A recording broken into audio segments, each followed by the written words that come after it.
She was poor.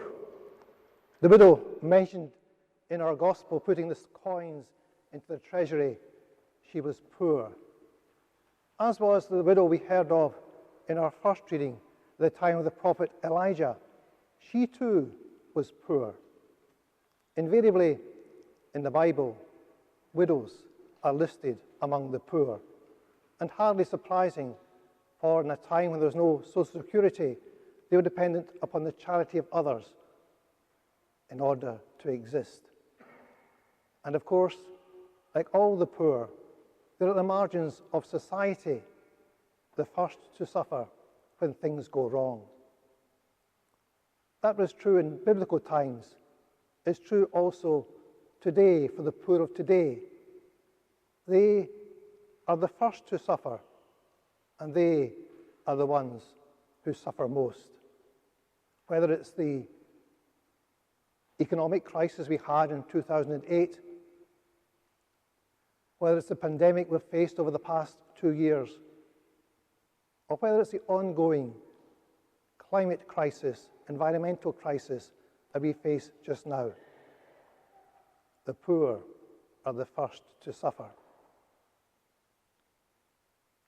And when it comes to the environment, it's not just individual people, but also societies, countries.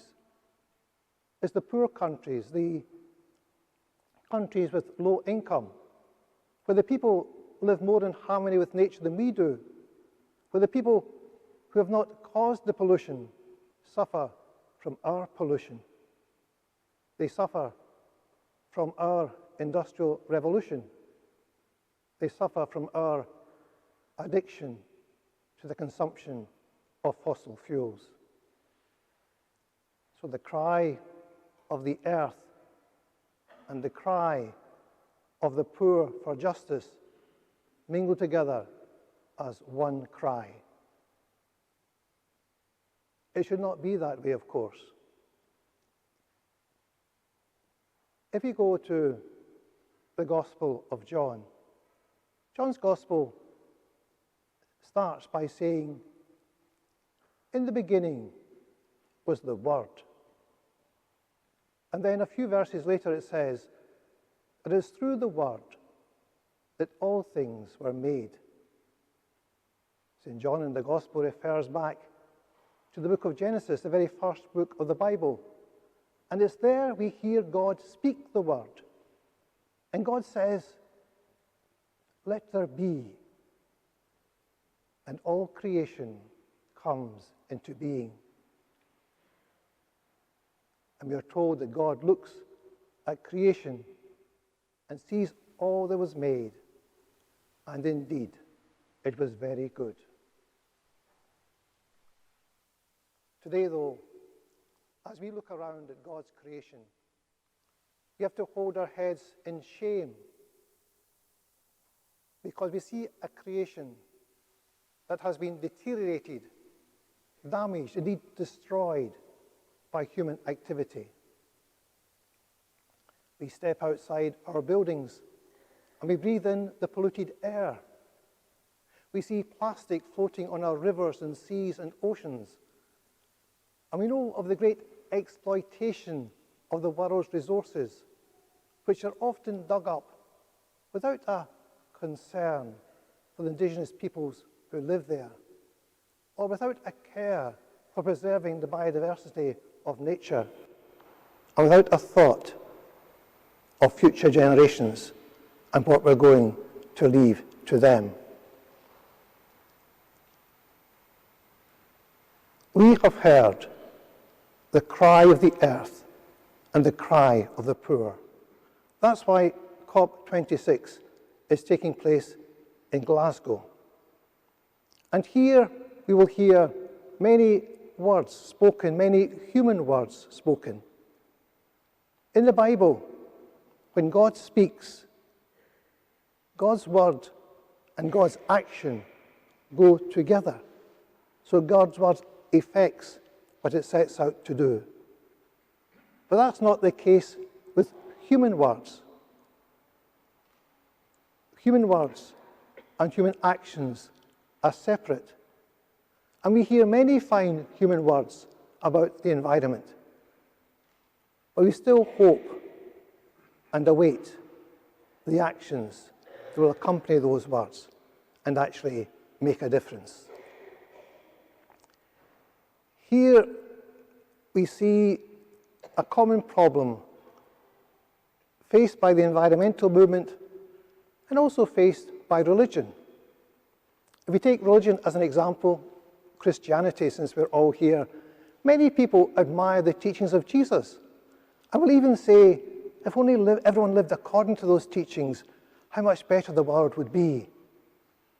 But we don't live according to those teachings, because the teachings of Jesus are a call to conversion, a call to a complete change of life.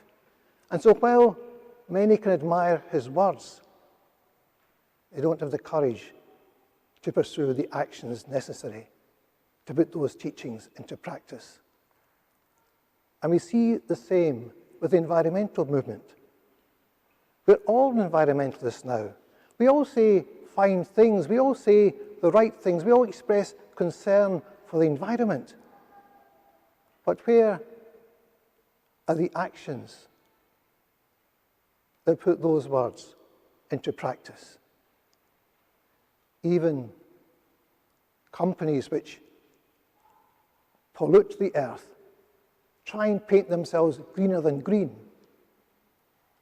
And many people hope, and indeed expect, that technology will solve all our problems, so we can continue to live our current lifestyle as we always have done, without making any deep or profound changes. Without recognizing this is our current Western lifestyle which is the cause of the problem. And those problems go deep. When was the last time you heard yourself called a citizen? More often we find ourselves referred to as consumers.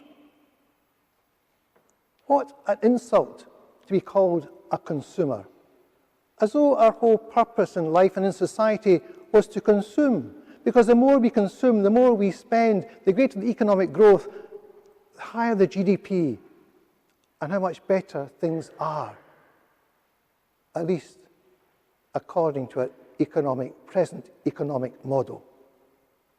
And that flawed model is a cause of our environmental crisis, because it's based on consumption, without recognizing that the Earth's resources are limited and finite, and without recognizing that those resources are there to be shared by all, and not just used by the powerful and rich.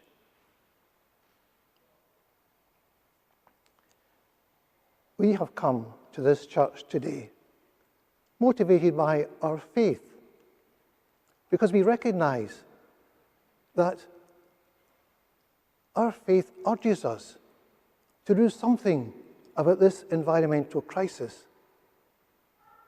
But it's true to say that in the wider church, not everyone is agreed, or they see that this is a religious issue. In fact, there are even those who would think that Pope Francis should have better things to do with his time rather than write an encyclical called Laudato Si. They fail to realize that we're not talking here about the climate, we're talking about creation. And we're told in the book of Genesis that God says to Adam and Eve, care for the earth. We have been commissioned by God to be stewards of creation, guardians of creation. So our relationship with God is very much tied up with the world that God has created and our place in that world. In the beginning, God spoke the word. And it was a creative word, because God's word and action or combined. Now, in our day, may we too speak creative words as our words and actions combine together, as we hear and respond to the cry of the earth and the cry of the poor.